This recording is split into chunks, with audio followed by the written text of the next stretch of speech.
दिनों से एक अजीब सा दास्तान चल रहा है। वो जो बार बार हम कहते हैं कि एक रियासत दो दस्तूर, वही वाला कहानी है।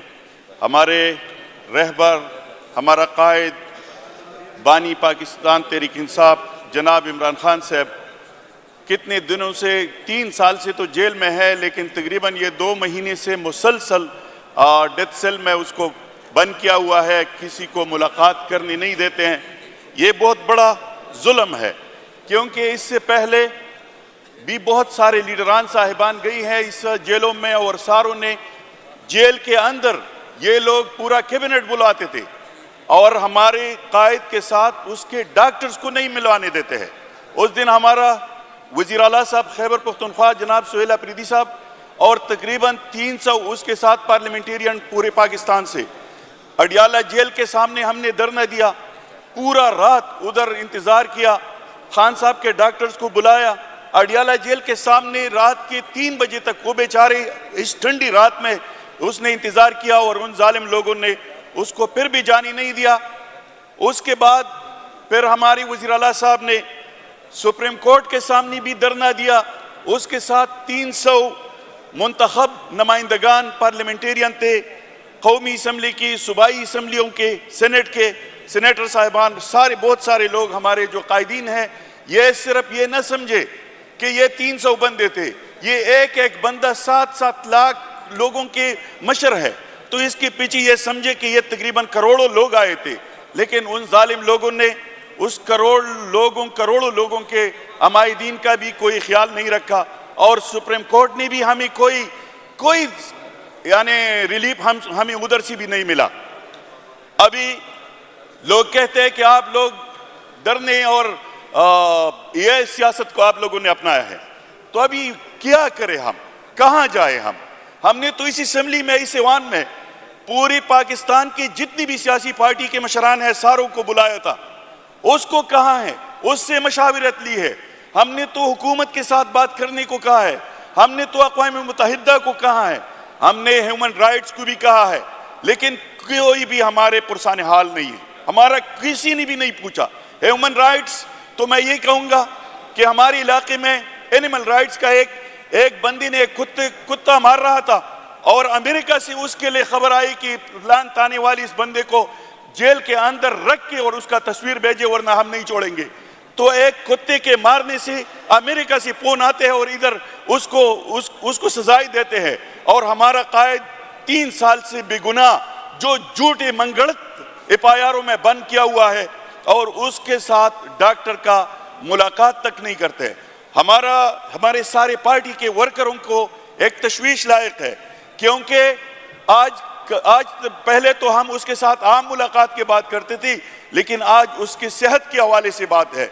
ये तो झूठ बना के, झूठ पे मबनी प्लेटलेट्स कम करते थे और बाहर मुल्कों में चले जाते थे, दिल के दौरे पड़वा के बाहर निकलते थे, और हमारा लीडर हकीकी बीमार है और उसके साथ उसके डॉक्टर्स की भी मुलाकात नहीं होने देते हैं।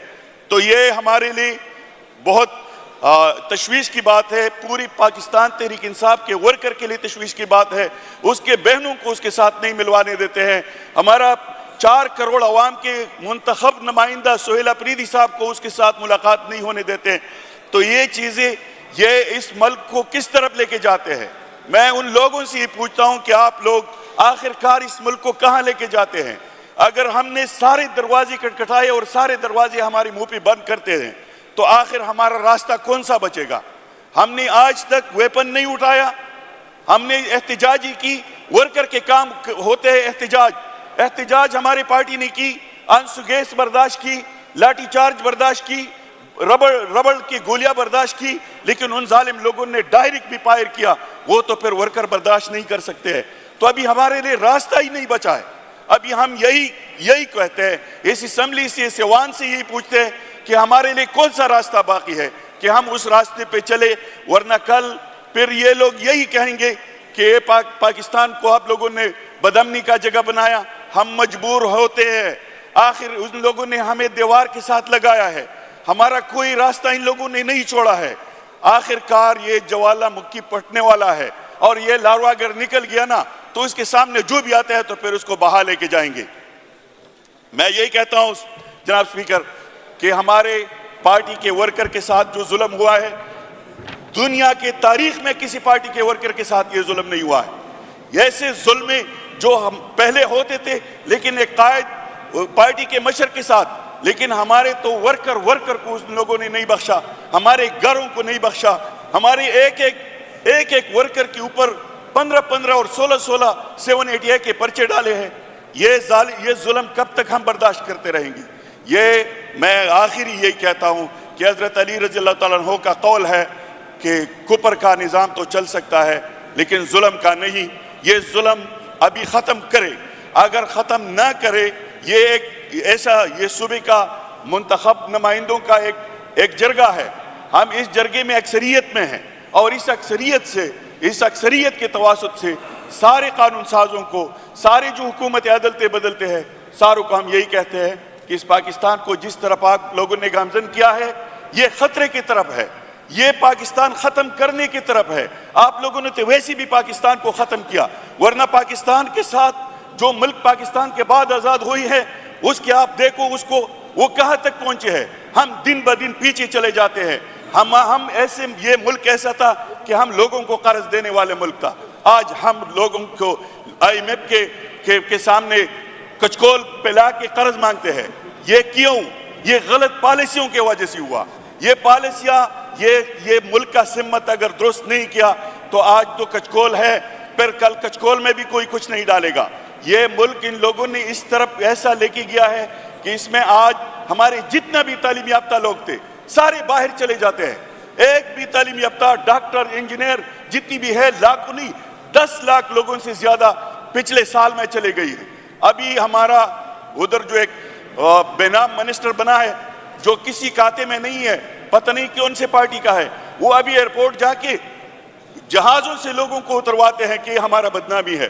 تو کیوں ایسا ضلالت پیدا کیا ہے کہ آپ کے تعلیم یافتہ لوگ سارے ملک چھوڑ کے بھاگ رہے ہیں، ملک سے نکل رہے ہیں؟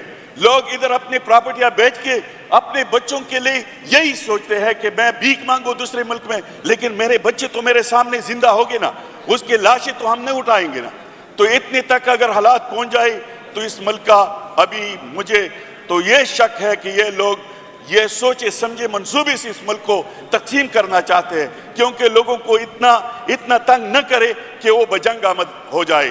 تو میرے ایک چند گزارشات ہے اس قانون سازوں سے، اس حکومت سازوں سے، اس صوبہ وفاقی حکومت سے، پنجاب حکومت سے کہ یہ ظلم اتنا کر جتنا پھر کل برداشت کر سکتے ہو، کیونکہ ہم جو اب یہی کہتے ہیں کہ پلانٹ نے جو ظلم کیا تو اس کے ساتھ وہ بھی یہ ظلم برداشت کرے تو پھر بھی ہمارے اوپر پرچہ ہوتے ہیں، یہ بھی بولتے ہیں نہیں کرو، کیونکہ ہمارے سوات کا ایمین صاحب کے اوپر اس بات پہ پرچہ ہوا ہے کہ میرے اوپر جو ظلم کرتے ہیں تو وہ اس کا بھی تو خاندان پاکستان میں رہتا ہے، تو اس کے اوپر اس بات پہ پرچہ کاٹا ہے۔